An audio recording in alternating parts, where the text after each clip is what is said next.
দিদিভাই আজকে কি রান্না হয়েছে? আজকে রান্না হয়েছে দুপুরবেলায় দেখাই। প্রথমে হয়েছে এখানে এক হাঁড়ি গরম গরম ভাত, এই যে এক হাঁড়ি গরম গরম ভাত। তারপরে হয়েছে এখানে এই যে একটা হচ্ছে ডিমের শাকের বড়া, ডিমের শাক আর ছোলার ডালের বড়া। আর এখানে হয়েছে মাছের তেল ভাজা, এই যে এটা হচ্ছে মাছের তেল ভাজা।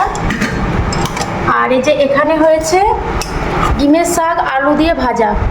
এটা কিন্তু ভাজাটা কিন্তু মানে আমি আর আমার বোন খাবো, ওই জন্য করা হয়েছে। আর বড়াটা অন্য মানে আমার মা মাসি ওরা খাবে। আর এখানে হয়েছে ছোলার ডালের বড়া দিয়ে আলু দিয়ে পটল দিয়ে তরকারি। তরকারি কালারটা কেমন হয়েছে অবশ্যই কিন্তু তোমরা কমেন্ট করে জানাবে। আর এখানে হয়েছে রুই মাছের ঝাল। এই যে কাতলা মাছের মাথা আছে এখানে, কিন্তু মাছটা কিন্তু রুই মাছ। আর কাতলা মাছগুলো সব ফ্রিজে রাখা হয়েছে, ওটা কাটতে হবে। তো রুই মাছের ঝাল। তো রান্নাগুলো কেমন হয়েছে অবশ্যই কিন্তু তোমরা কমেন্ট করে জানাবে। আর তোমাদের দুপুরে কী মেনু সেটাও জানাবে।